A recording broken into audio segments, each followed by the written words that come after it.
Asal-usul hantu Onggo Inggi. Gimana? Kalian udah pernah tahu belum hantu Onggo Inggi itu sebenarnya apa sih? Mungkin waktu kalian kecil pernah punya cerita nggak boleh main ke sungai karena ada hantu Onggo Inggi.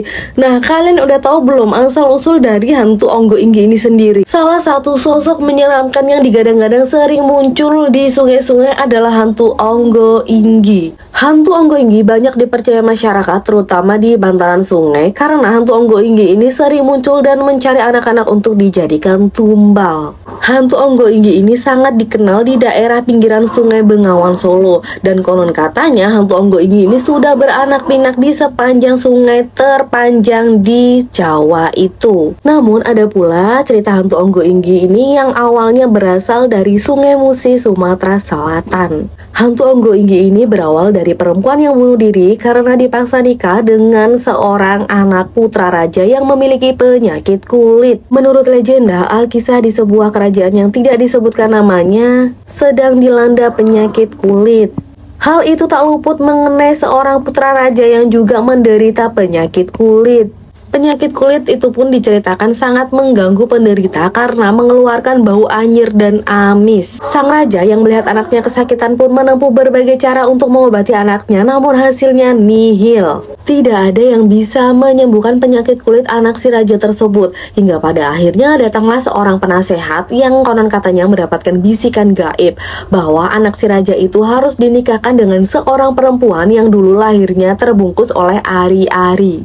Sang raja pun mengutus semua anak buahnya untuk mencari perempuan yang dimaksud agar segera dinikahkan dengan anaknya. Akhirnya berita itu didengar oleh kerajaan lain, dan ada salah satu raja yang dulu anaknya lahir terbungkus ari-ari. Kemudian sang raja menawarkan putrinya untuk bisa dinikahkan oleh putra sang raja yang sakit tersebut. Namun bukan dengan ketulusan, melainkan si raja tersebut ingin menguasai harta, tahta, dan keuangan seorang raja yang anaknya sedang sakit. Si putri pun yang mendengar cerita tersebut enggan dinikahkan dengan laki-laki yang menderita penyakit aneh. Namun sang putri pun tidak bisa menolak karena dipaksa oleh ayahnya yang seorang raja untuk mengikuti apa yang sudah menjadi kehendak ayahnya.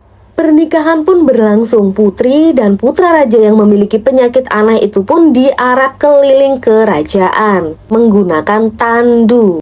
Namun saat di dalam tandu, putri tidak tahan dengan bau amis yang keluar dari penyakit langka yang diderita oleh putra raja tersebut. Karena sang putri tidak kuat dengan bau amis yang keluar dari penyakit langka anak si raja tersebut, sang putri pun keluar dari tandu, dan kebetulan tandu tersebut sedang melewati sungai. Sang putri pun menceburkan diri ke sungai dan akhirnya menghilang karena tenggelam. Setelah kejadian itu, banyak orang-orang kerap melihat sosok misterius di sungai di tempat di mana sang putri menceburkan diri. Sosok tersebut digadang-gadang berambut panjang dan konon katanya sering memunculkan rambut dan kepalanya saja. Banyak yang menyebut bahwa sosok itu adalah hantu Onggo Inggi yang mencari mangsa untuk dijadikan tumbal. Terlepas benar atau tidaknya cerita tersebut, hantu Onggo Inggi sudah dipercaya banyak orang sebagai sosok yang menyeramkan penunggu sungai.